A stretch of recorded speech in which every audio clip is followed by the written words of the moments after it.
సార్వభౌమ శ్రీమద్రాజాధిరాజయోగి త్రిభువనానందాద్వైతాభేద నిరంజన నిర్గుణ నిరాలంబ పరిపూర్ణ సదోదిత సకల మతస్థాపిత శ్రీ సద్గురు మాణిక్ ప్రభు మహారాజ్ కీ జై.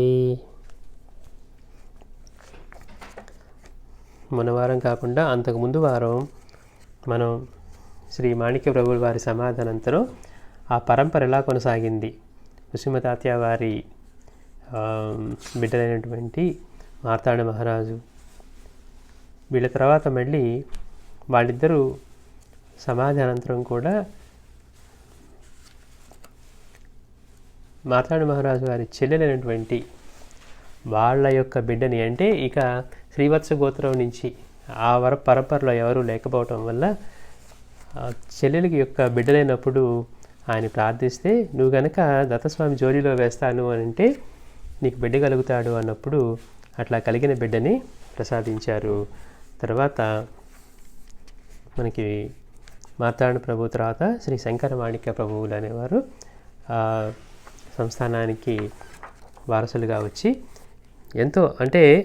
ఎన్నో ఇబ్బందులు ఎదుర్కొన్నా కానీ అక్కడ సాక్షాత్తు మార్తాండ ప్రభువులు మాణిక్య ప్రభువులే ఉన్నారా అన్నట్టుగా భక్తులకు అనుభవాలు ఇస్తూ ఆయన తన కార్యక్రమాన్ని ఎంతో అద్భుతంగా నిర్వర్తించారని తెలుసుకున్నాం.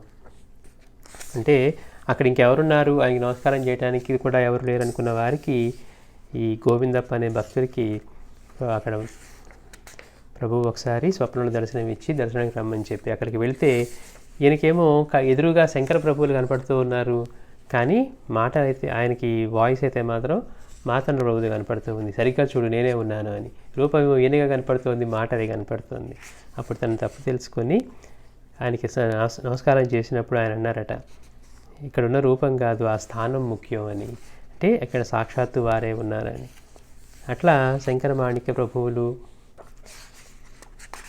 ఆయన సమాధి అనంతరం వారసులైనటువంటి శ్రీ సిద్ధరాజ్ మాణిక్య ప్రభువులు, ఈయన 1939 నుంచి 2009 వరకు ఉన్నారు.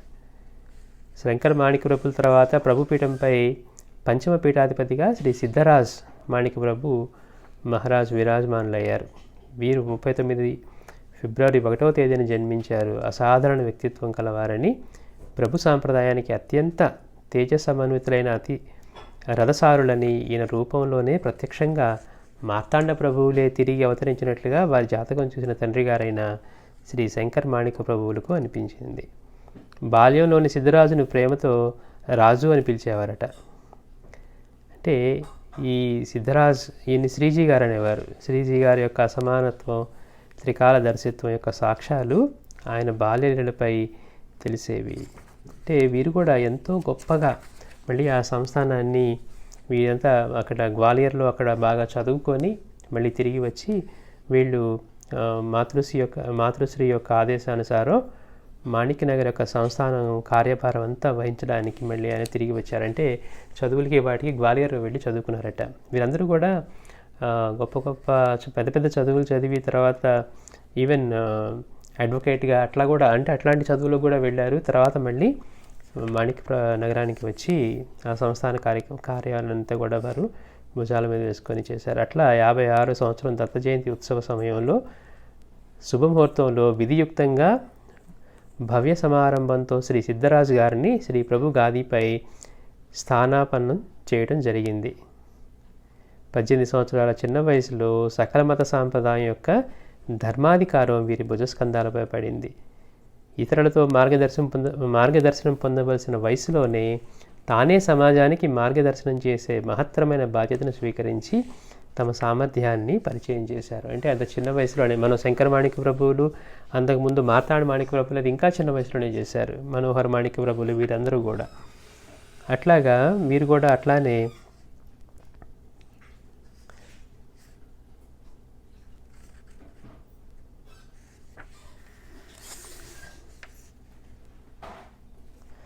(1957) వీరు జూలై 1న రామదాస్ సాంప్రదాయానికి చెందిన ఏకాదశ పీఠాధిపతులైన శ్రీక్షేత్రం హరిహర్ చెందిన సమర్థనారాయణ మహారాజ్ గారి జ్యేష్ఠ పుత్రిక సౌభాగ్యవతి మీరాబాయితో శ్రీపాదుల వివాహం జరిగింది. వీరికి 2 పుత్రులు 4 కుమార్తెలు. సాంప్రదాయ కర్తవ్యాన్ని పూరిస్తూ సామాజిక కార్యంలో అత్యంత శ్రద్ధ కనపరిచేవారు.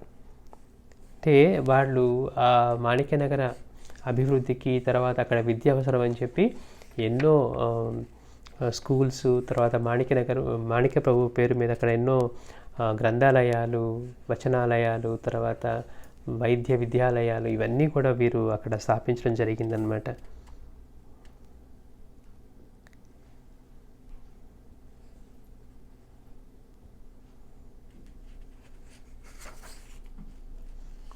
వీరు కూడా అంతకుముందు వారిలాగే వివిధ భాషల్లో కోవిదులు అనమాట. వీళ్ళకి ఎన్నో బిరుదులు అవన్నీ ఇచ్చారు. ఆ తర్వాత ఈ దేశ వికాసం కోసం విద్యా ప్రసారం అవసరమని ఈ అవసరాన్ని తీర్చడానికి శ్రీజీ అంటే ఈయన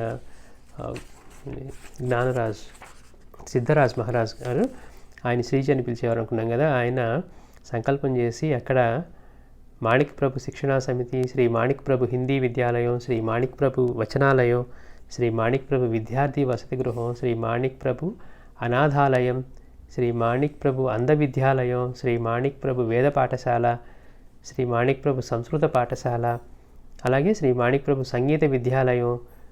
అంతేకాకుండా ఈయనకి బాగా క్రీడల యందు కూడా ఆసక్తి ఉండేదట. అందుకని శ్రీ మాణిక్ ప్రభు క్రీడా మండలి ఇటువంటి సంస్థలన్నీ కూడా అక్కడ రావడానికి వీరే పూనుకొనేవన్నీ స్థాపింపజేశారు.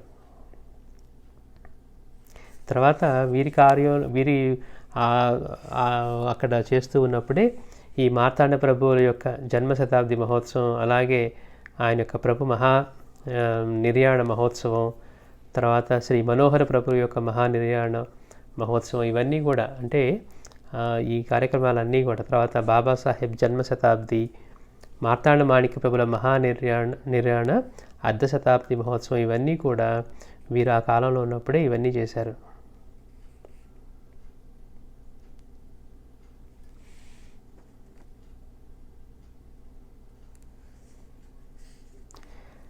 వీరు చేసినటువంటి ఈ కార్యక్రమాలని ఎంతోమంది పీఠాధిపతులు, జగద్గురులు శంకరాచార్యులు, అభినవ విద్యాతీర్థ స్వామివారు మరియు శ్రీ భారతీ తీర్థస్వామి వారు ఈ సంస్థానాన్ని స్థాపించి వీరు చేసే కార్యక్రమాలని ముక్తకంఠంతో ప్రశంసించి గౌరవించారు. ఆయన సాంప్రదాయం యొక్క వ్యాప్తి కోసం ఢిల్లీ, ముంబై, చెన్నై, తర్వాత పూనా, షోలాపూర్, హైదరాబాద్, నాగ్పూర్, జల్గావ్, భుసావల్, అహ్మదాబాద్, ఔరంగాబాద్, బీడ్, లాతూర్, కర్నూల్ మొదలైన పెద్ద పట్టణాలు, నాందేడ్, గుల్బర్గా, బీదర్ వంటి చిన్న పట్టణాలు, అలాగే మహారాష్ట్ర, కర్ణాటక, ఆంధ్ర, గుజరాత్ మొదలైన ప్రాంతాల్లో ఈ చిన్న పెద్ద గ్రామాలను సందర్శించారు. తర్వాత వీరు 1945 నుండి 2009 వరకు 64 సంవత్సరాలు సుదీర్ఘకాలం ప్రభుపీఠంపై విరాజమానులై సంస్థానం యొక్క సర్వతోముఖాభివృద్ధి గావించి భక్తజనుల ఆదిభౌతిక, ఆదిదైవిక, ఆధ్యాత్మిక తాపాలను దూరం చేసి 2009 అక్టోబర్లో ప్రభు స్వరూపంలో లీనమయ్యారు.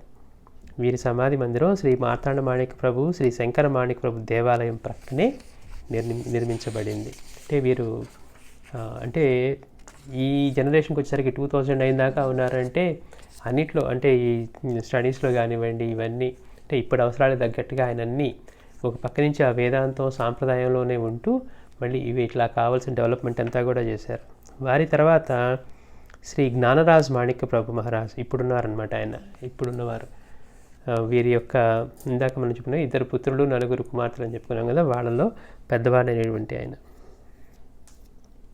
శ్రీ సిద్ధరాజ్ మాణిక్య ప్రభువులు మహానిర్యాణ తర్వాత సకలమత ప్రభుపీఠంపై 6వ పీఠాధిపతిగా వారి జ్యేష్ఠ పుత్రులు శ్రీ జ్ఞానరాజ్ మాణిక్య ప్రభు గారు విరాజమానులయ్యారు. వీరు 3 డిసెంబర్ 1958లో జన్మించారు. వీరు కూడా మాస్టర్ డిగ్రీ అంటే ఎంఏ అవన్నీ చేసి తర్వాత గ్వాలియర్ సింధియా స్కూల్లో వీరు కూడా విద్యను అభ్యసించి ఎకనామిక్స్లో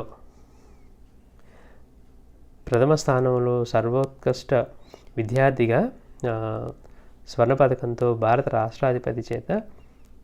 రాష్ట్రపతి చేత గౌరవించబడ్డారు. అంటే ఈ ఎకనామిక్స్లో వాటిల్లో ఈయన అక్కడ యూనివర్సిటీ ఫస్ట్ వచ్చారట.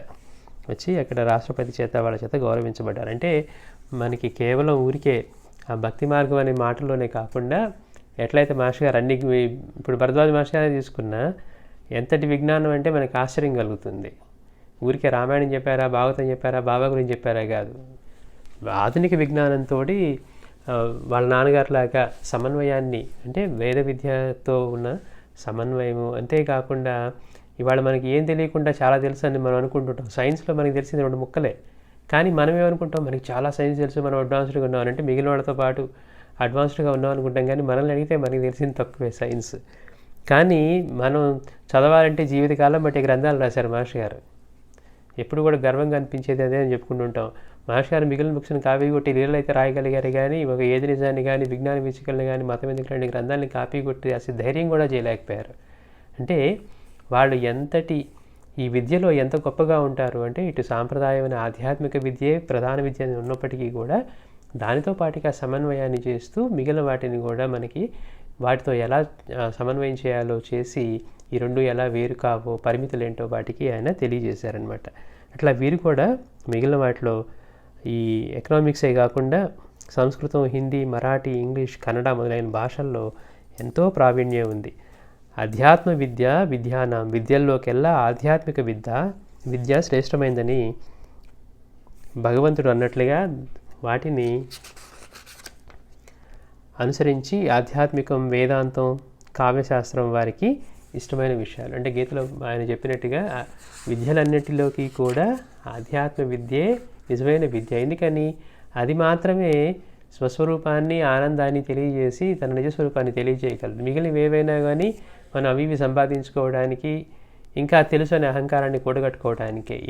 ఆధ్యాత్మిక విద్య మాత్రమే మనల్ని నిజమైన మన తత్వాన్ని తెలియజేసి ఆనంద స్వరూపాన్ని పొందగలిగేట్టుగా చేసేది అనమాట.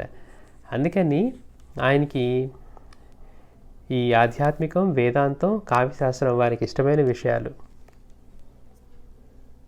తమ ఉన్నతమైన కల్పనా శక్తితో ఎన్నో కావ్య రచనలు చేశారు. వారి కావ్య రచనలు జ్ఞానలహరి అనే హిందీ కవితా సంపుటిగా కూడా ప్రకాశింపబడింది. వీరి కావ్య రచనను చూసి సుప్రసిద్ధ రాష్ట్ర హిందీ కవి పండిట్ దినకర్ గారు అభినందించారు. ఇట్లా వీరు కావ్యరచన ఎక్కువగా ఆధ్యాత్మిక, సామాజిక విషయాలపై వ్రాస్తారు. మాణిక్య ప్రభు యొక్క చరిత్ర, మార్తాండ ప్రబోధ్ 1, మార్తాండ ప్రబోధ్ 2, అట్లానే వీటిని హిందీలో రచించి సంస్థానం యొక్క గ్రంథ సంపదను వృద్ధి చేశారు.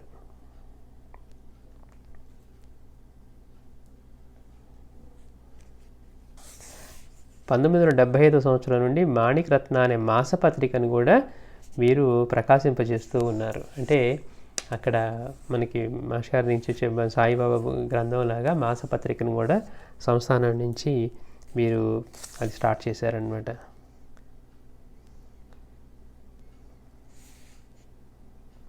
ఇప్పుడు తర్వాత మాణిక్యనగర్లో కావాల్సినటువంటి రెనోవేషన్స్ అన్నిటినీ కూడా మాణిక్య ప్రభు సంస్థానం సమయంలో స్థాపించిన బండార్ఖానా, అన్నపూర్ణశాలని వాటిని మళ్ళీ రెనోవేట్ చేసి ఇప్పుడు అవసరానికి తగ్గట్టుగా మార్పులు చేర్పులు చేసి భక్తులకి వసతి గృహాలు, తర్వాత సౌకర్యాల కోసం కూడా ఎన్నో ఆధునీకరణ వంటివి చేశారు అక్కడ.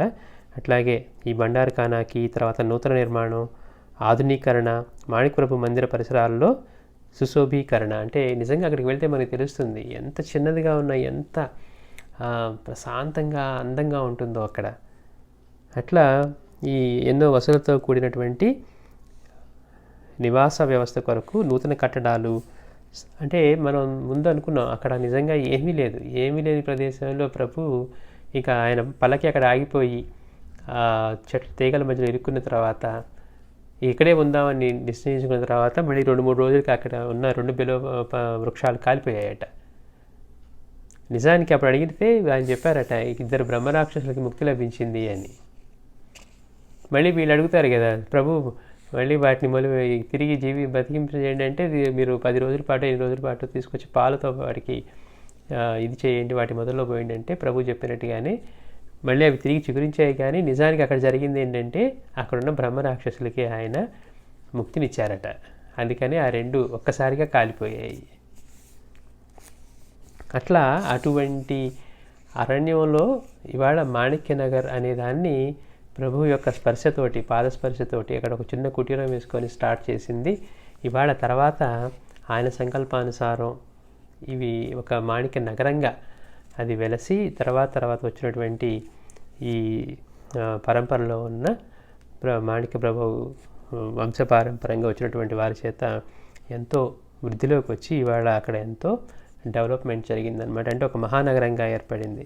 అంటే ఎవరికీ తెలియని మారుమూలమైన షిరిడీని సాయి తన పాదస్పర్శతో ఇవాళ ప్రపంచంలో షిరిడి అని తెలియని వాళ్ళు ఉండని స్థితికి తీసుకొచ్చారు. అలాగే ఇక్కడ కూడా ఏమీ లేని చోట మాణిక్య ప్రభు ఆయన యొక్క పాదస్పర్శతోటి ఆ స్థానాన్ని అంతగా చేసి అది ఒక మహానగరంగా ఏర్పడేట్టుగా చేశారు. దాన్ని వీళ్ళందరూ కూడా తర్వాత ఎంతో అభివృద్ధిలోకి తీసుకొచ్చారు.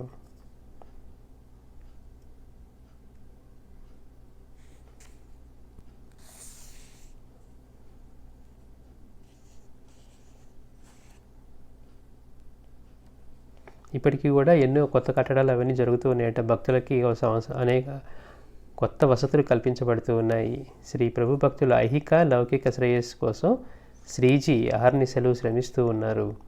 ప్రభు సాంప్రదాయకులకు వీరి కృపా ఛత్రంతో ప్రభు సాంప్రదాయం మరియు ప్రభు యొక్క సంస్థానం యొక్క ఉత్తరోత్తర అభివృద్ధి జరగాలని ప్రభు చరణాల వద్ద ప్రార్థిస్తున్నాము అన్నారు. ఇది ఆయన పరంపర. ఇప్పుడు ఉన్నవారు ఈయన జ్ఞానరాజ్ మాణిక్య ప్రభు మహారాజ్. ఇది పరంపరతో మనం తెలుసుకున్నది. అలాగే మనం మాణిక్య నగరం గురించి అంతకుముందే చెప్పుకున్నాం.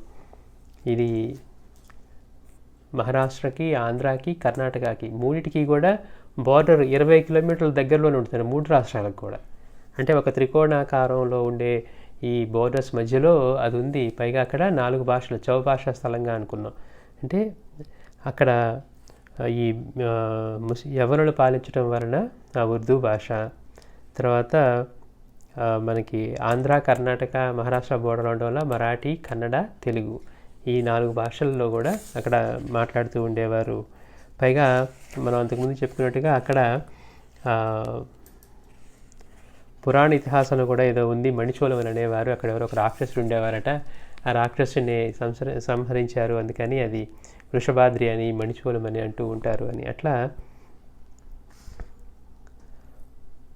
మనం ఆ మాణిక్య గురించి తెలుసుకున్నాం. ఇప్పుడు అనుకున్నట్టుగా కేవలం అది ఒక అరణ్య మధ్యలో, దారి మధ్యలో ఉన్న స్థానంలో ప్రభు అక్కడ నిర్ణయం చేసుకున్న తర్వాత అక్కడే పల్లకి ఆగిపోవటం, తర్వాత అక్కడే స్థిరపడాలని అక్కడి నుంచే ఇవాళ మాణిక్య నగరం వెలయటం, ఇదంతా కూడా మనం తెలుసుకున్నాం.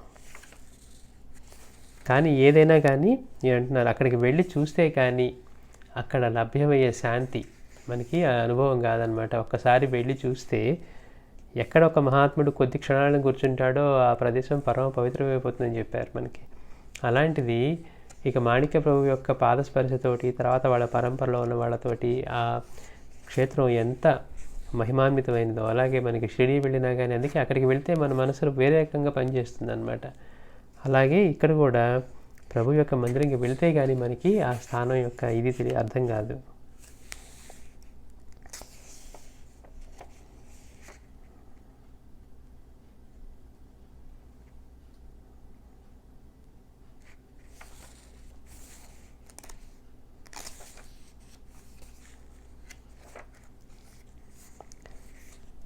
అంటే ప్రభువులు వారు ఆచరించింది సకల మత సాంప్రదాయం. అంటే మనం బాబా దగ్గర చూసినట్టుగా ఆయన అవతార కార్యంలో సర్వమతాల మధ్య కూడా సమ్మేళనం.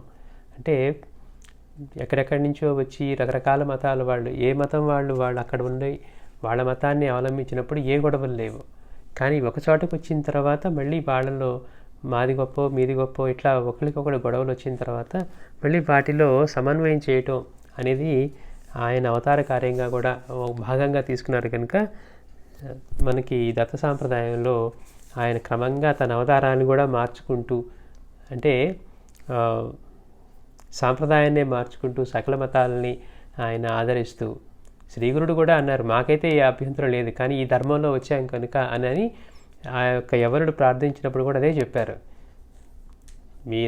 మీ దేశంలో గోవధ జరుగుతుంది కాబట్టి మాకు అది సమ్మతం కాదు రావటానికి. పైగా ఏమన్నారు, నాకేం ఇబ్బంది లేదు కానీ అని ఎందుకు చెప్తున్నట్టు మాస్టర్ గారు అంటే అనమాట, మేము అంటూ ఒక ధర్మంలో వచ్చాం కాబట్టి ఆ ధర్మాన్ని ఆచరించాలి. అందుకోసం ఎట్లయితే సాయి ఫకీర్ సాంప్రదాయంలో ఉండి ఎవరింట్లో కూడా భోజనం చేయను అన్నందుకు, అంటే ఇంట్లో కూర్చొని భోజనం చేయను అన్నందుకు అంతగా ప్రార్థిస్తున్న భక్తురాల యొక్క కోరిక మీద ఆయన సరే నేను వస్తాను, అయితే వస్తే నువ్వు నన్ను మాత్రం తరవకూడదు అని చెప్పి, అంటే వాళ్ళ ధర్మం తప్పరనమాట. వాళ్ళని ప్రశ్నించే వాళ్ళే లేకపోయినా ఆయనే సుప్రీం అయినప్పటికీ కూడా ఆయన ధర్మం తప్పడు.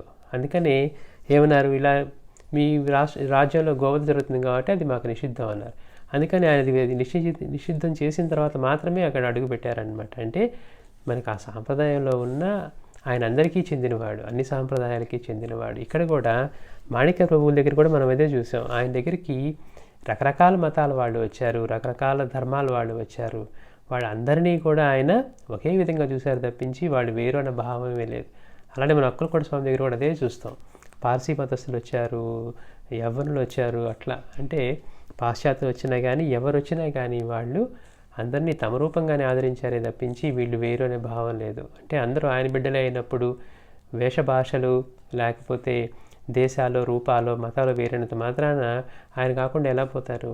అందుకని మాణిక్య ప్రభు వారి సాంప్రదాయం కూడా సకల మత సాంప్రదాయం. అంటే అన్ని మతాలని తన మతంలో, అంటే తన ధర్మంలో సమన్వయం జరుగుతాయి తప్పించి ఏది కూడా వ్యతిరేకంగా ఉండదు. అందుకే బాబా దగ్గరికి వచ్చినప్పుడు కానీ మీరు పాటించుకునే ధర్మాన్నే పాటించుకుంటూ సేవించవచ్చు అనేవారు తప్పించి ప్రత్యేకంగా నువ్వు అది మానేసే ఇది మానేసే అని ఎక్కడా చెప్పరు. అందుకని ఇవన్నీ కూడా అందులో సమన్వయం అవుతాయి. అన్ని మతాలు అందులో సమన్వయం అయ్యి అన్నిటికీ దోహదకారిగా ఉంటుంది తప్పించి అడ్డొచ్చేదిగా ఉండదు అని చెప్తున్నారు అనమాట. ఆయనది సకల మత సాంప్రదాయం.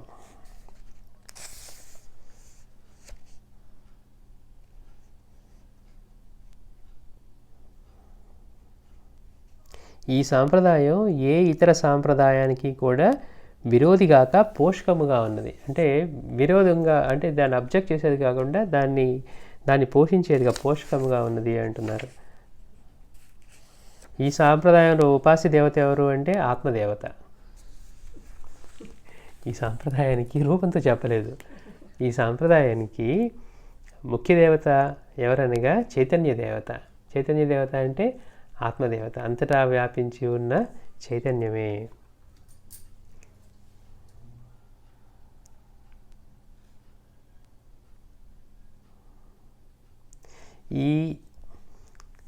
ఈ దేవతే అంటే ఈ ఆత్మదేవతే అంటే ఆ చైతన్య దేవతే ఉపాసకుల సౌకర్యం కొరకు త్రివిధ రూపములతో ప్రతీతికి వచ్చి ఉండుటచే దీనికే భిన్ననామంలో ప్రాప్తించున్నాయి అంటారు. అదేంటంటే ఆధ్యాత్మిక, ఆదిదైవిక,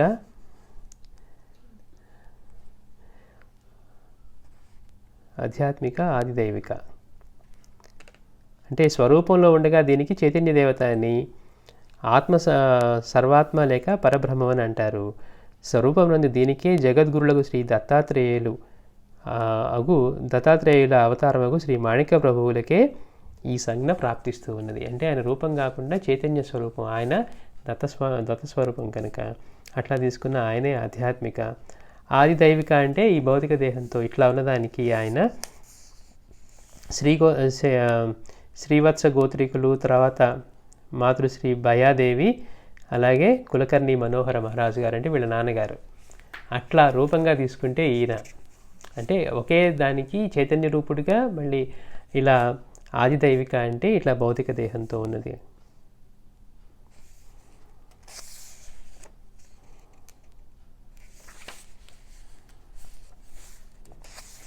అలాగే ఉపదేశ రత్నమాల అని మనకి కన్నడలో ఉన్నట్టుంది, దానికి మనకి తెలుగులో అనువాదం చేశారు. దాన్ని ఎలా చేస్తారంటే శ్రీమాణిక, జయమాణిక, హరమాణిక, హరిమాణిక, చిన్మాణిక, సన్మాణిక ఇన్ని రూపములుగా బాసిల్లుచుండిన శ్రీ మాణిక్య ప్రభువునకు జయమగుగాక. అంటే హరిమాణిక, హరమాణిక, జయమాణిక, అలాగే శ్రీమాణిక ఇన్ని రూపంలో బాసిల్లుతూ ఉన్న శ్రీ మాణిక్య ప్రభువునకు జయముగాక, సకల మత సాంప్రదాయమునకు విజయముగాక. ఓ చైతన్యదేవ, నీ ఒకడివే అయినప్పటికీ అనేక రూపములుగా బాసిల్లుచూ ఉన్నావు. మా ప్రార్థనను ఆలకించి ఫలము నిమ్ము. సకల మతములకు ప్రేరకుడు జ్ఞానస్వరూపుడైన గురుమాణిక ఒకటే. దత్తస్వామి అంటేనే మనం మాస్టర్ చెప్పినట్టుగా ఆయన రూపం కాదు, ఎన్ని మతాల్లో ఇన్ని దేశాల్లో అందరినీ కూడా ఆధ్యాత్మిక తత్వం వైపు నడిపించే తత్వం ఏదైతే గురుతత్వం ఉందో అదే దత్తాత్రేయ తత్వం అన్నారు. అందుకని సకల మతాలకు ప్రేరకుడు జ్ఞానస్వరూపుడు అయిన గురుమాణిక ఒకడే. ఈ సిద్ధాంతము మోక్షదాయకము, ముమ్మాటికి సత్యము. మేము సకల మతములను మనసులో ద్వేషించుచు పైకి మాత్రం స్తుతించుచుండినను మాకు కోటి కల్పముల నరక ప్రాప్తి కలుగగాక. అంటే ఆయన ప్రార్థించే దానిలో చెప్తున్నారు, పైకేమో సకల మతాల్ని మనసులోనేమో ద్వేషిస్తూ ఉండి పైకి స్తుతించినట్టుగా ఉంటే గనక మాకు కోటి కల్పములు నరక ప్రాప్తిని కలుగుగాక అని అంటున్నారు. రామకృష్ణ సంత సజ్జన శివశక్తి సూర్యనారాయణ గురు ఉపదేశ మహావాక్య శ్రవణములు ఇవన్నీయును సకల మత సాంప్రదాయంలో అంతర్భూతములే అయి ఉన్నవి. అంటే ఈ సాంప్రదాయంలో అన్ని సాంప్రదాయాలు సమన్వయమవుతూ ఉన్నాయి, అలాగే అంతర్భూతాలై ఉన్నాయి అంటున్నారు. అంటే రామకృష్ణ సంత సజ్జన శివశక్తి సూర్యనారాయణ గురు ఉపదేశాలు అంటే ఇట్లా ఇంతమంది యొక్క ఇవన్నీ కూడా వారి యొక్క మహావాక్యాలు ఇవన్నీ సకల మత సాంప్రదాయంలో అంతర్భూతములే అయి ఉన్నవి. సూర్యకిరణములచే ఏర్పడిన మేఘమండలము వర్షించిన పిమ్మట నిర్మలమై తిరిగి సూర్యకిరణములలో ఎట్లు లయమవునో అటులనే సకల మతములు జాతులు ధర్మములు చిదాకాశమునందు లయమైపోవును. నీవు సుఖ సామ్రాజ్యమును అనుభవించవలననిన మతములలో అనుచితమైన వారిని వదిలివేచి సకల మతములకును ప్రభువైన ఈశ్వరుణ్ణి త్రికరణ శుద్ధిగా కొరువుము. ఓ ప్రభు, నీవు భక్తుల పాలిటి కల్పవృక్షం వంటి వాడవు. సకల మత సాంప్రదాయకుల స్వధర్మమునకు విజయమవుగాక. ఇదియే రాజమార్గము. శివదత్తయే దీనికి సాక్షి. అనంత వేదములకు అనంత ఆచార్యులకు పరావశ్యంతి వైఖరి స్ఫురణలకు సిద్ధవచనములకు భూత భవిష్యత్ వర్ధమానములకు అనంత ప్రణామములు చేసేదను. ధర్మ కర్మ త్యాగాచరణ ఆచార విచార పాపపుణ్య సర్వకర్మలు మాణికార్పణముగా చేయుటయే మా ప్రతిజ్ఞ. ధర్మ కర్మ త్యాగాచరణ ఆచార విచార పాపపుణ్య సర్వకర్మలు కూడా మాణికార్పణముగా అంటే భగవంతునికి అర్పిత భావంతో మాణిక ప్రభువుకి అర్పిత భావంతో చేయుటయే మా ప్రతిజ్ఞ. శివశాస్త్ర షట్ప్రమాణ పంచభూత ఇంద్రియ ప్రాణ సకల మతస్థ శరీరములు ఇవన్నీను సకల మత సాంప్రదాయములో అంగములు అభేద భావముతో విషయభోగమును అనుభవించుచున్నవి. సకల మతములందు వ్యాపించి ఉండు ఆత్మయే ఈశ్వరుడు. ఈ జ్ఞానముతో అన్ని మతములను ఆదరించుచున్నాము. సకల మత స్థాపనాచార్యుడే మా సద్గురువు. ఈశ్వరవాదులైనను నిరీశ్వరవాదులైనను లేదా వారి వారి ఇచ్ఛానుసారము భిన్న మతములను స్థాపించిన వారైనను సకల మత సాంప్రదాయమునందు వీరందరూ గౌరవించబడుదురు. అంటే ఈ సాంప్రదాయంలో ఎవరిని తృణీకరించడం అనేది లేదు. వాడు ఈశ్వరవాదులైనా నిరీశ్వరవాదులైనా, వాడి దేవుడిని నమ్మేవాడైనా నమ్మని వాడైనా, లేకపోతే వాళ్ళ దీనికోసం వేరు వేరు మతాల్ని స్థాపించినప్పటికీ ఈ సకల మత సాంప్రదాయంలో మాత్రం వీరందరినీ కూడా గౌరవించబడుదురు. ఏలయనినా శ్రీ మాణిక ఒకడే అందరి ఎడను సర్వంతర్యామి అయి ఉన్నాడు. ఎందుకు గౌరవించబడతారు సకల మత దానంలో అంటే ఆయన చెప్తున్నారు, ఈ అందరిలో ఉన్నది శ్రీ మాణిక్య ప్రభువే. అంటే దత్తస్వామి ఇప్పుడు మనం బాబాకి ఎలా చెప్తున్నాం అన్ని రూపాల్లో ఉన్నది ఆయనే. అందుకోసం అందరినీ అక్కడ గౌరవించబడతారు. అందుకంటే అందరిలోనూ సర్వంతర్యామి అయి మాణిక్య ప్రభువే ఉన్నాడు అని.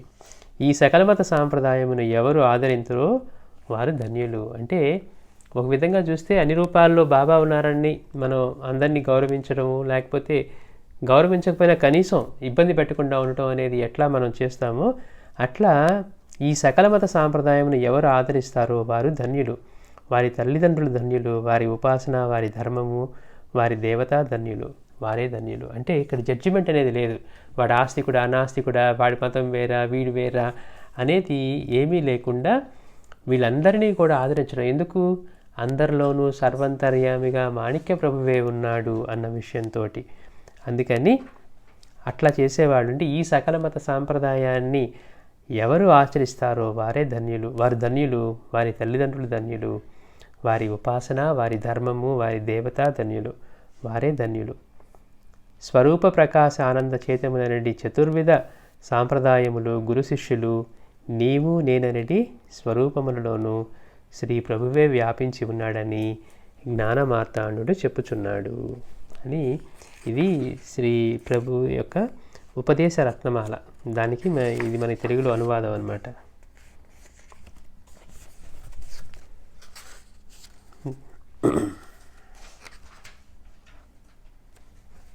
ఈ విధంగా మనం మాణిక్య ప్రభు వారిని స్మరించుకున్నాం. ఈ రోజుతోటి ప్రభు వారి చరిత్ర మనకి అంటే మన స్మరణకి ఉపయోగపడేట్లుగా తెలుసుకున్నాం బాబా దయ వల్ల.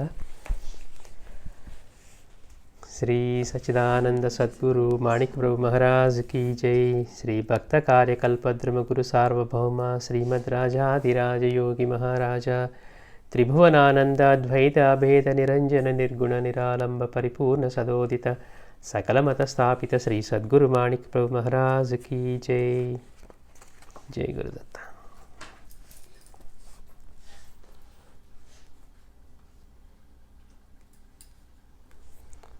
వచ్చే వారం నుంచి మహద్గురు శ్రీ పూర్ణానంద స్వామి వారి చరిత్ర స్టార్ట్ చేసుకుందాం. ఇంకా మనకి టైం ఉంది పూట.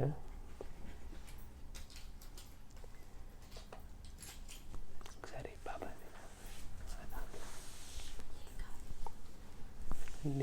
లీలామృత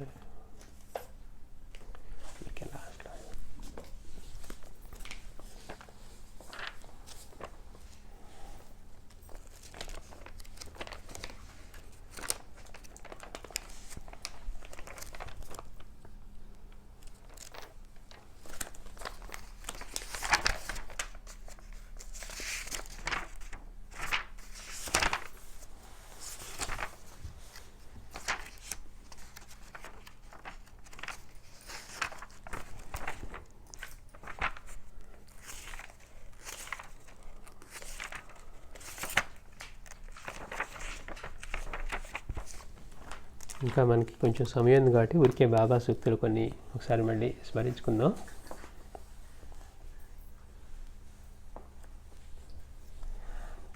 ఆత్మనిష్ఠులైన ఋషుల నోటి నుండి వెలువడిన వాక్యాలే వేదాలు, ఉపనిషత్తులు, ధర్మశాస్త్రాలు, పురాణాలు. బ్రహ్మాన్ని తెలుసుకున్నవాడు బ్రహ్మమే అవుతాడని కదా ఇవన్నీ చెప్పేది. కనుక అవి భగవంతుని వాక్యాలే. మాస్టర్ అంటున్నారు, ఏ శాస్త్రంలో ఆరితేరిన వారి నోట ఆ శాస్త్రమే పలుకుతుంది. కారణం అది వారి అనుభవం. వారు ఆ రీతిన సాధన చేసి పూనులయ్యారు కనుక వాటి అర్థాన్ని కూడా వారే మళ్ళీ మనకు చక్కగా వివరించగలరు. ఎందుకు మహాత్ములు కాని వారి దగ్గర లేకపోతే పూర్ణత్వం సాధించిన వారి దగ్గర మంత్రం తీసుకునేటప్పుడు కూడా ఆ మంత్రం ద్వారా సిద్ధి పొందిన వారి దగ్గర మాత్రమే తీసుకోమని చెప్పబడింది అంటే, మనకి ఇప్పుడు ఊరికే పుస్తకంలో చదివిన మంత్రాన్ని మనం తీసుకొని ఎవరికైనా ఇచ్చారనుకోండి, ఆ మంత్ర సాధనలో వచ్చే ఇబ్బందుల వల్ల ఏమైనా జరిగితే వాడు ఏం చెప్పలేరు. ఈత కొట్టడం నేర్పేవాడి దగ్గరికి వెళ్ళి అంటే ప్రావీణ్యం ఉన్న వాడి దగ్గరికి ఈత నేర్చుకుంటే అందులో వచ్చే ఇబ్బందులు ఏమైనా ఉంటే వాడు చెప్పగలడు. అలాగే ధ్యానం చేసేటప్పుడు లేకపోతే శ్వాసక్రియలు చేసేటప్పుడు మనం పుస్తకాలు చదివి చేసుకున్నాం అనుకోండి, ఏమవుతుంది? శ్వాస మన మొత్తాన్ని నడిపించేది. మనం ఉపాసన దగ్గర చూసాం, ఆయన దేవమైన ఇదిలో ఉన్నప్పుడు భార్య భయపడి నీళ్లతో మేలుకొల్పగానే, నీళ్లు చలి మేలుకొల్పగానే అతనికి శ్వాస ఆగిపోయేది. పోనీ ఆగిపోతుందంటే ఆయన హాయిగా ఉన్నాడంటే దాన్ని తట్టుకోలేక ఇబ్బంది పడుతూ దాన్ని సరిచేస్తారా అని తిరుగుతూ ఉన్నాడు. అంటే ఎందుకు మనకి ఈ సాంప్రదాయంలో ఇట్లా ఎవరైతే పూర్ణత్వం చెందారో వాటి ద్వారా ఎవరైతే మనకి ఇచ్చి దాన్ని అవసరమైతే దాన్ని తగ్గట్టుగా మార్పులు చేయగలరు, అంటే అలాంటి వారి దగ్గర అవసరమైతే కరెక్షన్స్ చేయగలరు. ఇలా వచ్చింది అయితే ఈసారి ఇలా చేసి చూడు, నీకు ఇబ్బంది లేకుండా ఉండదు అని చెప్పగలుగుతారు. అలాంటి వారి దగ్గర నుంచే మనం మంత్రం తీసుకున్నా కానీ శాస్త్రం తెలుసుకున్నా కానీ ఇవన్నీ ఎందుకనండి అంటే అది వారి అనుభవం అంటున్నారు. ఆ రీతిన సాధన చేసి పూర్ణులయ్యారు. ఇప్పుడు సాధనే లేకుండా ఊరికే మనం అనుకరించేవారినో లేకపోతే పుస్తకాలను చదువుకొని మనకి అంటే ఇది కలికాలం. ఎందుకు ఈ ప్రాబ్లం వస్తుంది అంటే ఆధ్యాత్మిక పేరుతో జరిగే మోసం ఎక్కువ. మిగిలిన వాళ్ళకి ఆధ్యాత్మికతలో టైం పెట్టడానికి సమయం ఉండదు కాబట్టి వాడేదో చెప్తా ఉంటే అబ్బా భలే చెప్పారు అనుకునేట్టుగా, అంటే మనం గొప్ప అనకంటే పెద్దవాళ్ళు నాయకులు పాలించేవాళ్ళు వాళ్ళందరూ పిచ్చివాళ్ళు వెళ్తున్నారు అంటారు. పిచ్చివాళ్ళు కనుకే వెళ్తున్నారు. పిచ్చివాడు కాకపోతే గురువుని తెలుసుకోవాలని తపన పడి గురువుని తెలుసుకునే సాంప్రదాయం తెలుసుకొని గురువు దగ్గరికి వెళ్తారు. ఇక్కడికి వెళ్ళి డబ్బులు కట్టగలిగిన వాడో వీళ్ళ పలుకుబడి ఉపయోగించగలిగిన వాడో అట్లా వెళ్తూ ఉంటారు. అందుకని ఇక్కడ మనం తెలుసుకోవాల్సింది ఎలాంటి వాళ్ళ దగ్గర తెలుసుకోవాలంటే ఎవరైతే అవి చేసి సాధించి పూర్ణత చెందారో. అందుకే మనం రామకృష్ణ పరమహంస జరిగే ఎగ్జాంపుల్ చెప్పుకుంటూ ఉంటాం. వచ్చి పిల్లవాడు బెల్లం తింటున్నాడు ఎక్కువ మానలేదంటే సరే తర్వాత రమ్మని చెప్పారట.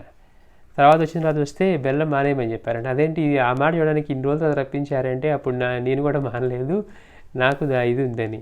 అంటే ఆచరణలో లేనిది చెప్తే అది పక్కన వాడికి ఉపయోగపడదు. మాస్టర్ ఇదే మాట అని చెప్తారు. ఇప్పుడు భగవద్గీతని ఇన్ని ప్రవచనాలు ఇంతమంది చేసినా కానీ ఎందుకు ఎవరికి ఆచరణలోకి రాకుండా పోతుంది అంటే ఎందుకు అంటే చెప్పేవాడు ఆ స్థితిలో ఉన్నవాడై ఉండాలట. ఆచరించేవాడై కనుక చెప్పి ఉంటే అది వినేవాడికి నిలుస్తుంది. ఇప్పుడు మాస్టర్ లాంటి వాళ్ళ దగ్గరికి వెళ్ళినప్పుడు వాళ్ళ యొక్క తప ప్రభావం చేతే వీడు ఎంత మూర్ఖుడు వెళ్ళినా కానీ మొదటిసారిగా ఆసక్తి కలుగుతుంది. బాబా గురించి ఎంత బాగుంది, ఇంకోసారి వినాలి అని ఆచరణలోకి తెచ్చుకోవాలి. ఎందుకు అనిపిస్తుందంటే ఆ చెప్పేవారు ఆ స్వరూపం అయి ఉన్నారు. ఆ ఏది చెప్తూ ఉన్నారో దాన్ని ఆచరించిన వాళ్ళు అయి ఉన్నారు, ఆచార్యులు అయి ఉన్నారు.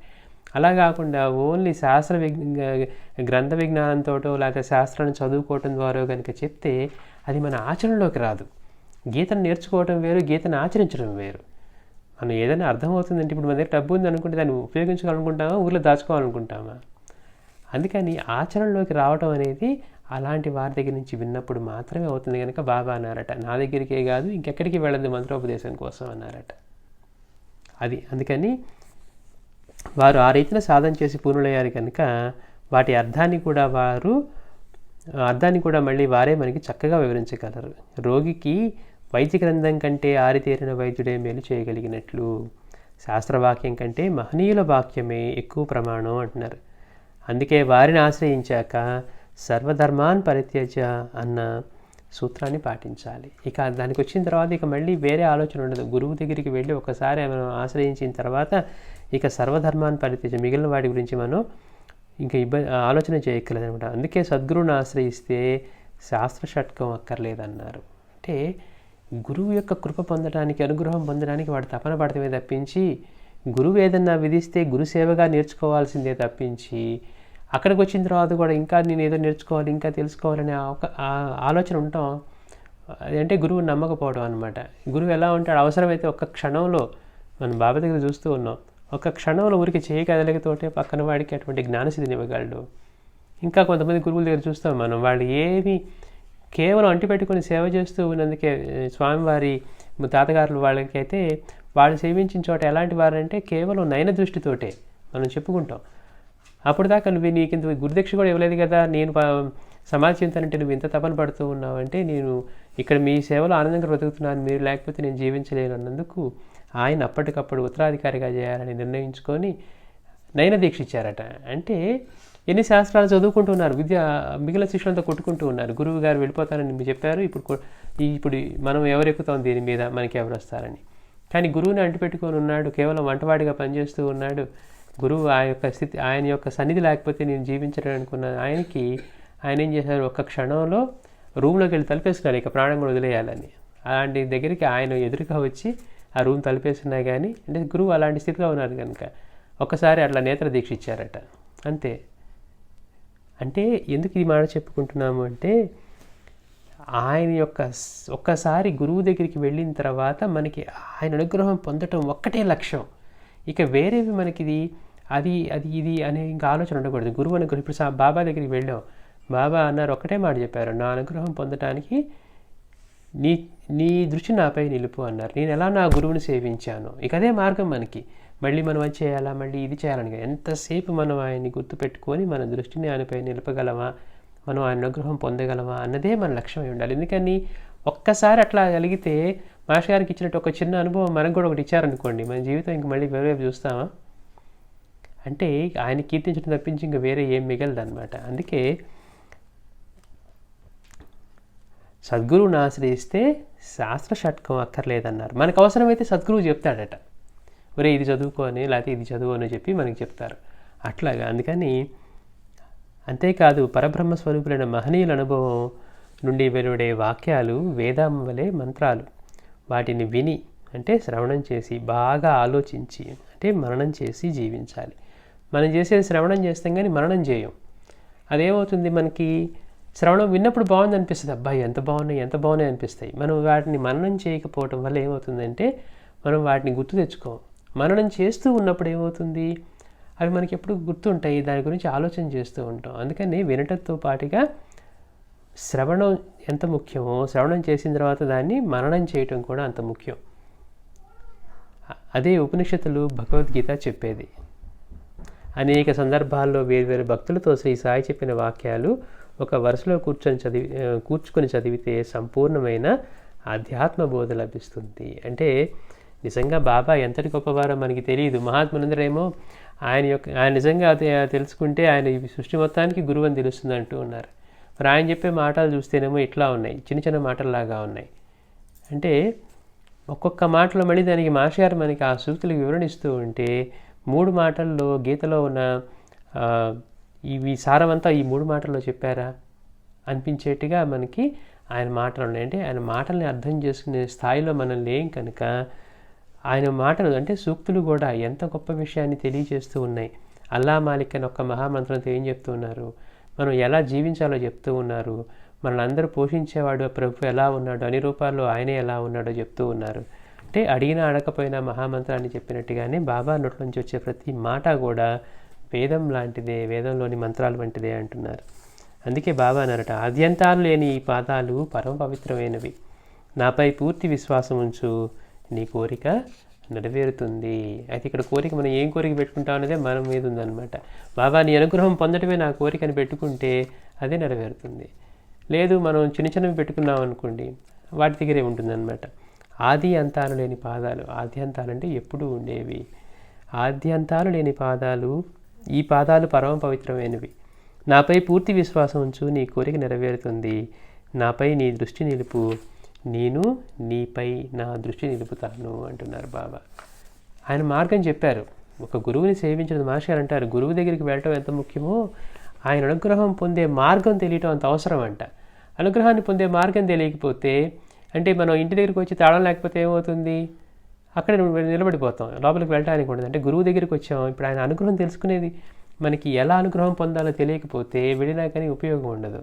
అందుకని ఇక్కడ స్వయంగా బాబా మనకి ఆ మాట చెప్పారు, నేను నా గురువుని ఎలా సేవించానో నువ్వు కూడా అలానే నీ దృష్టి నాపై నిలుపు, నా దృష్టి నీపై నిలిపి నిన్ను ఉద్ధరిస్తాను అని బాబా మనకి చెప్పారు. నిన్ను చివరికంటా గమ్యం చేరుస్తాను. అంటే ప్రతి ఒక్కళ్ళ లక్ష్యం చివరికంటూ అంటే ఈ జన్మ పరంపర నుంచి బయటపడి ముక్తిని పొందటం. అంటే ఈ దేహమే నేను అన్న ఇది కాకుండా అంతటా వ్యాపించి ఉన్న చైతన్యమే నాలోనూ ఉంది, నేను ఈ దేహానికి పరిమితుడిని కాదు. అందుకే మనకి ఉదయ ప్రార్థన కూడా మాస్టర్ అంటారు, ఈ దేహ మానసాదులే నేను అని భ్రాంతియు అంటారు. అంటే ఆ భ్రాంతి కూడా పోవడం. నేను అంటే ఈ దేహం ఈ మనసే అనుకుంటున్నాం, మన ఆలోచనలు ఈ దేహం అనుకుంటున్నాం, కానీ ఈ రెండు చేసే నిజమైన నేను వేరుగా ఉన్నాం. అందుకని చివరికంటా గమ్యం చేరుస్తాను అంటే అక్కడి దాకా తీసుకువెళ్తారన్నారు. ఊరికే మనకేదో కష్టం వచ్చిందో కోరిక వచ్చిందో తీర్చడం కాదు, కోరికలు కష్టం లేని స్థితికే తీసుకువెళ్తానంటున్నారు. అందుకని నిన్ను చివరికంటా గమ్యం చేరుస్తాను, నన్ను నమ్మిన వారిని ఎన్నడూ కూడా పతనం కానివ్వను. ఎంతటి అభయం ఇచ్చారు బాబా, నన్ను నమ్మిన వారిని ఎన్నడూ కూడా పతనం కానివ్వను. ఈ సద్బ్రాహ్మణుడు లక్షలాది జనాన్ని శుభ్రమార్గంలో గమ్యం చేరుస్తాడు. బాబా రూపమే అనుకుంటే ఆయన ముస్లిం ఫకీర్గా ఉన్నాడంటే మరి ఆయన ఏమో నీ సద్బ్రాహ్మణుడు అంటున్నాడు కదా. అంటే సదా బ్రహ్మంలో సంచరించేవాడు, అంటే ఆయన ఎంతటి బ్రహ్మజ్ఞానం చెప్తూ ఉన్నారనమాట. అందుకే ఏమన్నారు, నేను పుట్టినప్పుడు నా తల్లి ఎంతగానో ఆనందిస్తూ ఉంటే చూసి ఆశ్చర్యపోయాను, నిజంగా నాకు జన్మం ఉన్నదా, నేను అంతకుముందు లేనా అని. అంటే పుట్టినప్పుడే ఆయన స్థితి ఎలా ఉందో చెప్తున్నారంటే అలా పుట్టి కనుక ఉంటే ఆయన అప్పటికే పూర్ణ బ్రహ్మస్వరూపి అని. అందుకని ఈ సద్బ్రాహ్మణుడు అంటే ఇక్కడ ఆయన చూపిస్తూ చెప్పిన మాట అనమాట. అంటే ఇక్కడ బ్రాహ్మణత్వం సదా బ్రహ్మంలో చరించేవాడు కనుక ఆయన్ని సద్బ్రాహ్మణుడు లక్షలాది జనాన్ని శుభ్ర మార్గంలో గమ్యం చేరుస్తాడు. నన్నే ధ్యానించి నా నీళ్లు గానం చేసేవారు నేనుగా మారిపోతారు. వారి కర్మ నశిస్తుంది, నేనెప్పుడూ వారి చెంతనే ఉంటాను అంటున్నారు బాబా. ఏంటి బాబా యొక్క చిత్ర పారాయణ చేసిన ఆయన్నే ధ్యానిస్తూ అంటే, ఆయన కనుక ధ్యానించి ఆయన నీళ్ళు గానం చేసేవారు వారే నేనుగా మారిపోతారు అంటున్నారు. అంటే ఆ పూజించేవాడు ప్రార్థించేవాడు అన్నాడు వేరుగా లేకుండా వాడు కూడా ఆయన స్వరూపంగానే మార్చుకుంటారట. అది చెప్తున్నారు. వారి కర్మ నశిస్తుంది, వారే నేనుగా మారిపోతారు, నేనెప్పుడూ వారి చెంతనే ఉంటాను. నా సమాధి నన్ను ఆశ్రయించిన వారితో మాట్లాడుతుంది, వారి వెంటనే తిరుగుతుంది. నా సమాధి నుండి కూడా నేను నా కర్తవ్యం నిర్వహిస్తూ ఉంటాను. నా నామం పలుకుతుంది, నా మట్టి సమాధానం చెప్తుంది. అలా చేస్తే నీవు వేల మైళ్ళ దూరాన ఉన్న చివరి క్షణంలో నా చెంత చేర్చుకుంటాను. నేను ఎందరినో కాపాడటానికి ఎన్నో వేల క్రోసులు వెళ్ళాలి. నా దేహం ఎవరి సేవకుడు కాదు, ఇది అల్లాకు మాత్రమే బానిస అంటున్నారు. అంటే బాబా ఇక్కడ మనకి అత్యంత ముఖ్యమైన సూత్రం మళ్ళీ ఎందుకు చెప్పుకుంటున్నామంటే, ఒకసారి గురువు దగ్గరికి వెళ్ళిన తర్వాత అనుగ్రహం పొందే మార్గం తెలిసిన తర్వాత అనుగ్రహం పొందేదాకా దాన్ని పట్టుకోవటమే ముఖ్యం అనమాట. అంటే వేరే మనకి డైవర్షన్స్ లేకుండా చైత్రపారాయణ చేసుకోవటమే, మన మనసు ఆయనపై నిలవటమే, అన్ని రూపాల్లోనూ ఆయన్ని యత్నించటమే మనం చేస్తూ ఉంటే ఆయన ఏమన్నారు, నా దృష్టి నీపై పెట్టి నిన్ను ఉద్ధరిస్తాను, నీ కర్మ నశిస్తుంది అని చెప్తున్నారు బాబా. అయితే దానికి మనం ఏం చేయాలి? ఆయన గురించే ధ్యానించటం, ఆయన లీలల్ని మనం గానం చేయటం, ఇలా చేయమని చెప్తున్నారు బాబా.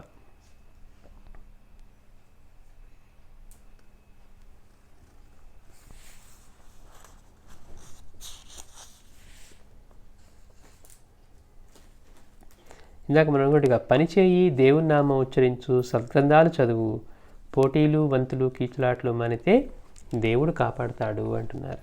ఇది భగవద్గీతలో చెప్పినటువంటి కర్మయోగం, జ్ఞానయోగం, భక్తి యోగానికి 3 మాటలో చెప్పారట.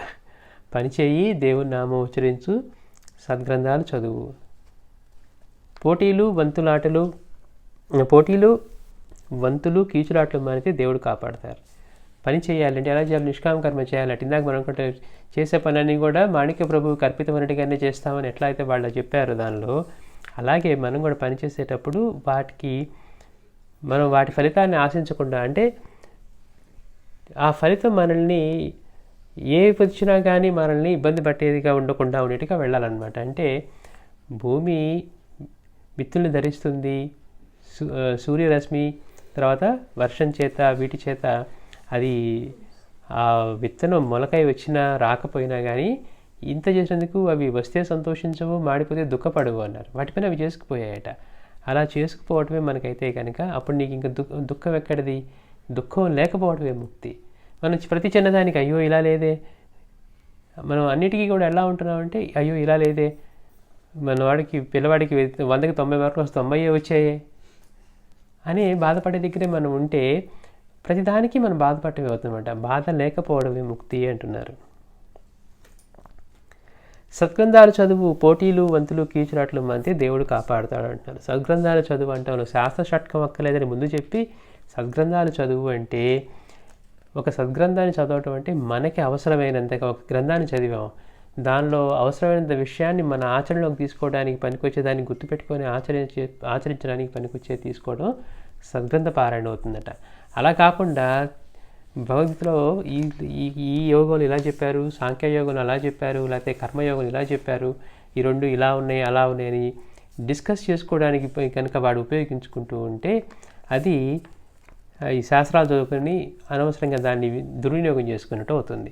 కాదు, దానిలో ఇలా చెప్పారు, బాబా ఇలా అన్నారు, లేకపోతే భగవానుడు ఇలా చెప్పారు, నిరంతరం చింతన చేసమన్నారు, లేకపోతే ఇంకొక విషయం ఏదైనా కానీ, అంటే మన ప్రాణం నిలుపుకోవడానికి దేనిలోంచి తీసుకున్న ఆహారమే ఎట్లా అవుతుందో అట్లాగే మన ఆచరణకి అవసరమయ్యే దాన్ని గ్రంథంలోంచి చదువుకొని, ఇప్పుడు లీలామృతం చదువుకున్నాం, ఆ లీలామృతం నుంచి మనకి కలిగే ఆనందం మన ఆచరణలో పనికొచ్చే బోల్డ్ అని ఉన్నాయన్నమాట. అది మనకి సద్గ్రంథ పారాయణ అవుతుంది. అలా కాకుండా మన విషయాల్ని సేకరించుకొని మనకి తెలుసు అనుకోవటానికో, లేకపోతే కొంతమందికి వాదించడంలో ఆనందం ఉంటుంది, అంటే అట్లా డిస్కస్ చేయడంలో ఆనందం ఉంటుంది అనుకోండి. దానివల్ల ఏమవుతుంది, అది మనల్ని కనుక గురువు అనుగ్రహానికి తీసుకువెళ్ళేదిగా, దాన్ని తీసుకువెళ్ళేట్టుగా ఉంటే మనకి ఉపయోగం. అలా కాకుండా మనకేమవుతుందంటే అహంకారం. మనం ఇప్పుడు మాణిక్యవరపు చేతులు అదే చెప్పుకున్నాం. అక్కడి నుంచి వచ్చినవాడు నాందేడ్ నుంచి వచ్చాడు, నాందేడ్ నుంచో ఎక్కడి నుంచో ప్రభు దర్శనం కోసం వేచి ఉన్నాడు. అతను శాస్త్రంలో తెలిసినవాడు. అందుకని అక్కడున్న వాళ్ళతో చర్చలు చేస్తే ఏమనిపించింది, నా అంతటి పండితుడు ఇక్కడ లేడు అనుకున్నారు. ఇంకా 2 రోజులు పోయిన తర్వాత అన్నాడు, అసలు మాణిక్య ప్రభు కూడా ఏం తెలియదు అన్నాడు.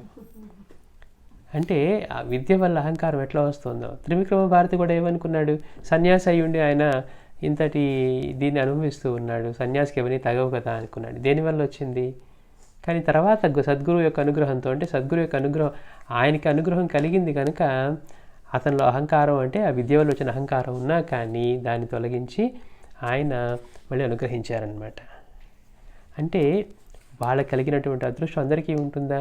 త్రివిక్రమ భారతిలాగా ఈ బ్రాహ్మణుడు కూడా ఎలాంటి ఇది అందించారంటే, పిల్లవాడి చేత మంగళ పిల్లవాడిలాగా వచ్చి మీకు వేడి నీళ్ళు ఇవ్వమంటే లేవన్నప్పుడు అయితే మీకు జఠరాగ్ని లేదా దాంతో చేయండి అని. అంటే అతనికి ఒక్కసారిగా ఆలోచన వచ్చింది, అమ్మో ఈ ప్రదేశంలో ఇంత చిన్నపిల్లవాడే ఇంత యోగస్థితిలో ఉండి ఇక మాణిక్యరువు ఎలా ఉంటారో. అంటే శాస్త్ర షట్కం ఎందుకు వద్దన్నారు అంటే అది సద్గురు యొక్క అనుగ్రహానికి మనల్ని దూరం చేస్తుంది.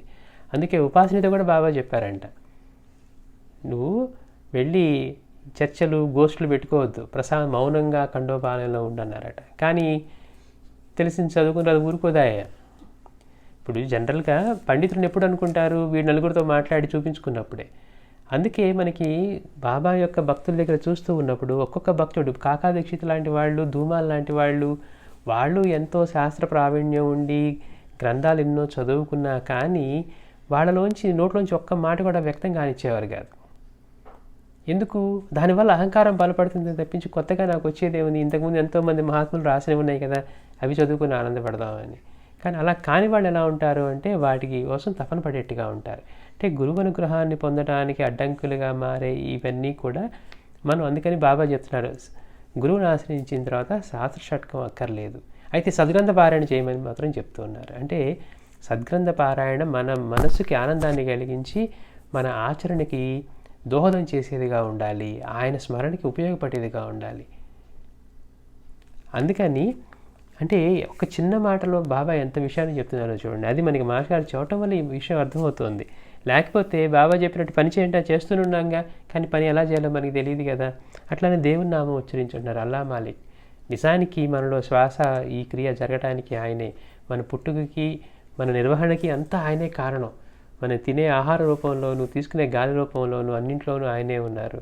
మనకు తీసుకునే నీరు కూడా ఆయనే ప్రాణస్వరూపం అని, ఇలా అన్ని రూపాల్లో ఆయనే ఉండి మనకే సేవ చేస్తున్నారు అనే భావంతో ఉన్నప్పుడు ఆయనగా ఎవరిని తలుచుకుంటాం? మన ఉనికికే ఆధారమైన వాడిని కాకుండా ఎవరిని తలుచుకుంటాం? అందుకని అట్లా కృతజ్ఞతతో ఉండటము, మనల్ని తెలుసుకోమనే పనిచేయి, దేవుని నామం ఉచ్చరించు, సద్గ్రంథాలు చదువు అని మళ్ళీ చెప్తున్నారు. పోటీలు వంతులు కీచులాట్లు మానితే దేవుడు కాపాడతాడు. నీవేం చేసినా క్షుణ్ణంగా చేయి, లేదా చేస్తానని ఒప్పుకోకు. ఎవరి సేవను ఉచితంగా తీసుకోవద్దు, ఉదారంగా ప్రతిఫలం ఇవ్వు, ఇది మన నియమం కావాలి అంటున్నారు. ఎవరి సేవను కూడా ఉచితంగా తీసుకోవద్దు. కారణం ఏంటి? మనమైనా ఒక పని చేసామంటే దాని నుంచి ఆశిస్తాం, గుర్తింపో డబ్బో దాని ప్రతిఫలం ఏదో ఒకటి ఆశిస్తాం. మరి మనం పక్కన వాళ్ళ దగ్గర తీసుకున్నప్పుడు మాత్రం మనం ఏం ఆశిస్తూ ఉన్నామో మనం అవి ఇవ్వలేదనుకోండి, వాడు అది ఆశిస్తున్నాడు కదా. అందుకని దానివల్ల రుణానుబంధం ఏర్పడుతుంది. అంటే దానికోసం ఇప్పుడు ఏదైనా మనం సాధన చేసుకుంటున్నాం అనుకున్నా కానీ వాటి కోసమైనా సరే మళ్ళీ వచ్చి అనుభవించాల్సిందేనట. అంటే రుణము, శత్రుత్వము, హత్య వీటి పరిహారం చెల్లించగా ఎన్నటికీ తప్పదన్నారు. అంటే మనం గురి చేతిలో కూడా చూస్తూ ఉన్నాం, 100 రూపాయలు అప్పు తీసుకొని ఇవ్వలేకపోయినందుకు ఆవిడికి మళ్ళీ ఎంత కష్టపడుతూ ఉండి అదృష్టం కొద్దీ మహాత్ముల దర్శనం, శ్రీగుడిది ఇది కలిగిన తర్వాత కానీ అందులోంచి బయటపడలా. అంటే అనుభవించక మాత్రం తప్పదు. అందుకని రుణము, శత్రుత్వము వీటికి అన్నిటికీ ఆ రుణానుబంధాన్ని మనం ఏర్పరచుకోకూడదు. అట్లానే వాసుదేవ సరస్వతి స్వామి చేతిలో కూడా ఒక చిన్న ఇది ఉంటుందన్నమాట. ఆయన ఒకరోజు తీవ్రంగా ధ్యానంలో సడన్గా లెగుస్తారట. లేచి ఆయన గుర్తొస్తుంది, ఆయన ఎప్పుడో ఒక షాప్లో ఒక దగ్గర తీసుకొని కొంత డబ్బు తర్వాత ఇస్తారని ఆయన తిరుగుతూ ఇవ్వలేదట. అందుకని వెళ్ళి వాడికి ఆ డబ్బు ఇచ్చేసేది. అంటే అంతటి సాక్షాత్తు దత్తావతారంగా ఆయన చెప్పుకుంటూ ఆయన చేపడుతూ ఉన్నప్పుడు కూడా ఆయన కూడా ఒకసారి అలా ధ్యానం నుంచి మేల్కొని వాడికి ఏదో షాప్ వాడికి కొంత ఇవ్వాలని గుర్తు వచ్చి ఆయన తీసుకువెళ్ళి మళ్ళీ అది చెల్లించేశారట. అంటే రుణం ఏర్పడితే ఎలా ఉంటుంది అనేది. అందుకని మనకి ఇది తేలిగ్గా వస్తుంది అనుకోకూడదు. ప్రతి దానికి కూడా అందుకే మనం మాస్టర్ గారు మనకి పర్పస్లో చెప్పినప్పుడు కూడా ఎందుకు ఆన్లైన్ నుంచి మనం డౌన్లోడ్ చేసుకున్నా లేకపోతే బుక్స్ని ఇట్లా మనం చేసుకున్నా కానీ అంటే ఆ బుక్స్కి ఖర్చు పెట్టిన వాడు దాని ప్రతిఫలం ఆశించే ఉంటాడు. దైవ కార్యానికి ప్రింట్ చేసినా కానీ మరి వాడి భక్తి గడవాలంటే ఏదో ఒకటి చేయాలి కదా. అలాగే మరి దాన్ని మనం ఉచితంగా తీసుకుంటే మన దాన్ని ఎవరైనా ఉచితంగా తీసుకుంటే మనం ఊరుకుంటామా? మన ఇంట్లో బియ్యాన్ని తీసుకుని పక్కన వాడు దానం చేస్తే ఊరుకుంటామా అన్నారు. అందుకని దేన్ని కూడా ఉచితంగా తీసుకోకూడదు. అందుకే అంటున్నారు ఎవరి సేవను ఉచితంగా తీసుకోవద్దు, ఉదారంగా ప్రతిఫలం ఇవ్వు. అది మన నియమం కావాలి. అంటే మనల్ని ఇలా రుణానుబంధాల్లోనూ కర్మబంధంలో చిక్కుకోకుండా. రెండవది మనం ఏం చేస్తూ ఉన్నా కానీ మనం ఇచ్చేటప్పుడు రూపాన్ని కాకుండా ఆ రూపంలో ఉన్న సాయికే చేస్తున్నాం అని పెట్టుకుంటే మనకి రుణానుబంధం ఆయనతో ఏర్పడితే అంతకంటే ఏం కావాలి. అందుకని మనం చేస్తూ ఉన్నప్పుడు ఇస్తూ ఉన్నప్పుడు కూడా మనం వ్యక్తి రూపాన్ని తీసుకుని మనకి రుణానుబంధం ఏర్పడుతుందేమో అనుకుంటే నిజంగానే ఏర్పడుతుంది. అలా కాకుండా ఈ రూపంలో కూడా ఉన్న సాయికే చెందుతుంది. అందుకే మనం బయట మనం కాకబలికి పెట్టినా లేకపోతే పెట్టినా అందుకే ఏమన్నారు, పక్షి వచ్చిందా పురుగు వచ్చిందా అని చూడొద్దు అన్నారు. కారణం ఏంటి, చూస్తే వాటితో బయటపడుతుంది. మనం పెట్టేది వచ్చి రోజు అదేంటి కాకొచ్చి తింటుందో చిలుకొచ్చి తింటుందో అంటాం. అంటే మనం పెట్టేప్పుడు అంతకుముందు ఏమనుకున్నాం, అన్ని రూపాల్లో ఉన్న సద్గురువే స్వీకరిస్తాడు అనుకున్నాం. దత్తస్వామి అనేక రూపాల్లో వస్తాడనుకుంటూ మనం అనుకుంటూ ఉన్నాం. కానీ ఆచరణలోకి వచ్చేసరికి చెప్పేటప్పుడు ఏమంటాం, నేను పెడుతూ ఉంటే రోజు పిచ్చుకొస్తుంది, లేదా రోజు చిలుకు వస్తుంది, లేదా కాకు వస్తుంది, ఇదే గోల ఉంటుంది మనకి. అందుకని అన్ని రూపాల్లో ఆయనే ఉండి స్వీకరిస్తాడు అన్న భావం నుంచి మనం పక్కదారి పడతాం అనమాట. అప్పుడు రుణానుబంధం డెఫినెట్గా ఏర్పడుతుంది. అందుకని ఏ జీవికి పెట్టినా కానీ ఆయనకే చెందుతుంది అని మనం గుర్తుపెట్టుకొని ఆ భావన మనసులోకి తెచ్చుకోవాలన్నమాట. మనం పెడుతూ ఉన్నాం, ఇస్తూ ఉన్నప్పుడు కూడా ఈ రూపంలో ఉన్న సాయికే చెందుతుంది. మన రూపంగా చూసామా, మనం సేవ చేసేటప్పుడు మనం బాబాతో రుణానుబంధం ఏర్పడితే అంతకంటే మనకి కావాల్సిందే లేదు. ఆయన రుణానుబంధాలు ఉంటే ఎలా ఉంటాయి చూసాం, తాతయ్యని చూసాం, తర్వాత వీళ్ళందరూ చనువుని చూసాం.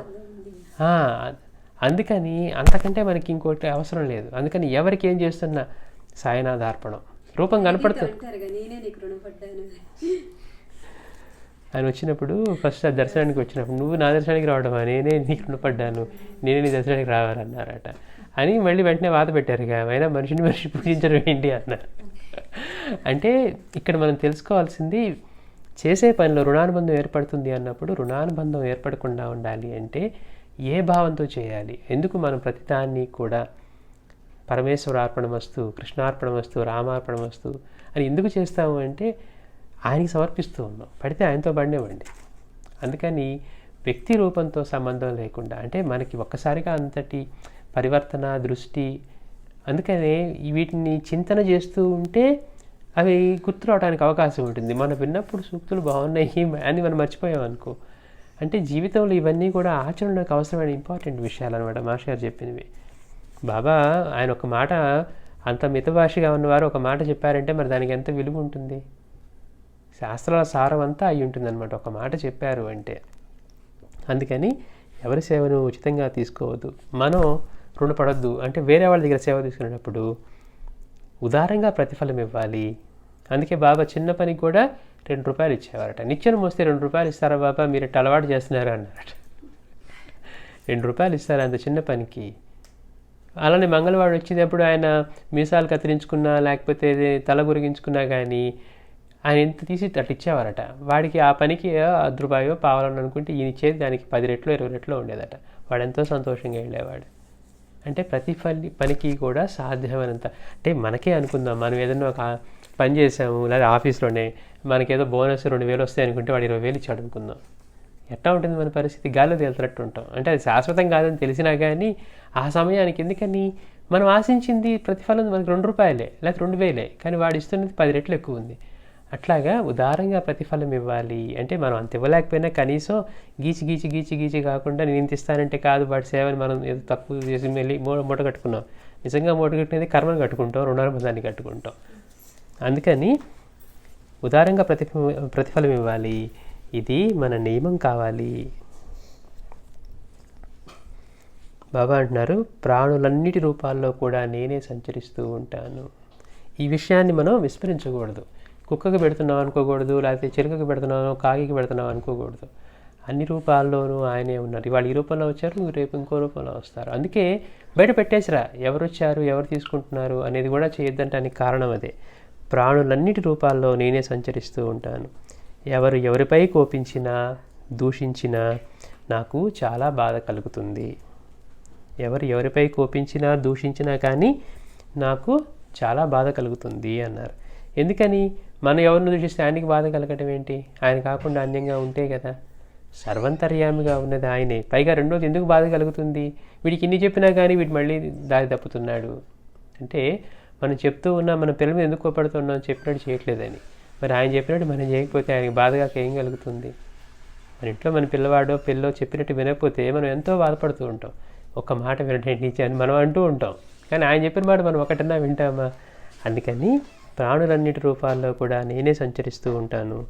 ఎవరు ఎవరిపై కోపించినా, దూషించినా కానీ నాకు చాలా బాధ కలుగుతుంది. ఎవడు ధైర్యంగా నిందను దూషణను సహిస్తాడో వాడు నాకెంతో ఇష్టడు అంటున్నారు. ఎవరైతే ధైర్యంగా నిందని కానీ దూషణ కానీ సహిస్తాడో వాడు నాకెంతో ఇష్టడు. నిన్నెవరైనా బాధించినా వాడితో పోట్లాడవద్దు. సహించలేకపోతే 1-2 మాటలతో ఓర్పుగా సమాధానం చెప్పు. లేకుంటే నా నామం స్మరించి అక్కడి నుంచి వెళ్ళిపో. వాడితో యుద్ధం చేసి దెబ్బకు దెబ్బ మాత్రం తీయవద్దు అంటున్నారు. అంటే బాబా మనకి చెప్పారు, మనం దానిలో చిక్కుకోవటమా, దాని నుంచి బయటికి రావటమా. మనం చిక్కుకోవాలి అంటే ఆ క్షణంలో మనం మర్చిపోయి ప్రవర్తించామనుకోండి, దానిలోకి మనం చిక్కుకుపోతాం. అంటే ఆ సుడిగుండంలో పడిపోయినట్టు అయిపోతుంది, తిప్పేసుకుంటూ లోపలికి తీసుకుంటుంది. ఆ క్షణంలో మనం గనక మౌనం వహించగలిగితే, మాస్టర్ గారు అంటారు, ఏదన్నా కనుక మనం అలా వహించగలిగితే దానివల్ల జరిగే మేలు మనం సాధనలో జరగాలంటే ఎన్నో జన్మలు పడుతుందట. అంటే పక్కన వాళ్ళ ద్వారా మనం అలా దూషించబడిన అప్పుడు కనుక మనం మౌనం వహించి వాటిని సహించగలిగితే మనం ఎంతో కష్టపడి సాధన చేసినా కానీ పోని కర్మలు కూడా వాళ్ళు తీసేసుకుంటారట. ఇంకంతకంటే మేలు చేయని వాళ్ళే లేరంటారు. అందుకని నిన్నెవరైనా బాధించిన వాడితో పోట్లాడవద్దు. సహించలేకపోతే 1-2 మాటల్లో ఓపిక సమాధానం చెప్పు. లేకుంటే నామం స్మరించి అక్కడి నుంచి వెళ్ళిపో. వాడితో యుద్ధం చేసి దెబ్బకు దెబ్బ తీయవద్దు. నీవెవరితోనైనా పోట్లాడితే నాకు చాలా ఈహ్యం కలుగుతుంది. ఎవరి గురించి తప్పుగా మాట్లాడవద్దు. మనకి ఎందుకు మనం మాట్లాడతామంటే ఆ రూపంలో ఆయన ఉన్నారనే విషయాన్ని మనం మర్చిపోతాం కనుక, మనం వ్యక్తి రూపాన్ని చూస్తాం కనుక. అందుకని ఎవరి గురించి తప్పుగా మాట్లాడవద్దు. నీ గురించి ఎవరైనా మాట్లాడినా చలించకు. వాడి మాటలు నీకేం గుచ్చుకోవు కదా. మనకేమో మాట అనకముందే గుచ్చుకున్నట్టు ఉంటుంది. బాబానేమో గుచ్చుకోవు కదా అంటారు. అందుకని వాడి మాటలు నీకేం గుచ్చుకోవు కదా అని ఇక్కడ ఒక్క మాట చెప్తున్నారు. ఇతరులు చేసే పనులకు ఫలితం వారే అనుభవిస్తారు. నీవు చేసే పనుల ఫలితమే నువ్వు అనుభవిస్తావు. మనం అనుకుంటుంటాం, వాడు మంచిగా ఉంటే నేనేవాడినా అంటాం. వాడు మంచిగా ఉంటే నువ్వు ఎందుకంటావు? అసలు మంచిగా లేడు, కానీ వాడు మంచిగా లేకపోవటం. ఇప్పుడు కాలేజీలో చేరాడు ఇద్దరు, వాడు చదవట్లేదు కదా, నేను ఎందుకు చదువుకోవాలన్నాం కదా. వాడు చదువుకోకపోతే వాడు ఫెయిల్ అవుతాడు, నువ్వు చదువుకుంటే నువ్వు పాస్ అవుతావు. అంటే ఎవరు చేసే పనుల ఫలితమే వారు అనుభవిస్తారు అంటున్నారు. అందుకని తక్కిన ప్రపంచం తలకిందులు కానివ్వు, దాన్ని లక్ష్య పెట్టక రుజుమార్గంలో వెళ్ళు. ఆనందానికి ఇదే మార్గం. ఇలా చేస్తే ఏం కలుగుతుంది అంటే ఆనందానికి ఇదే మార్గం అంటారు బాబా. శ్రీ సచ్చిదానంద సద్గురు సాయినాథ్ మహారాజ్ కీ జై. ఇప్పుడు భజన చేద్దామండి.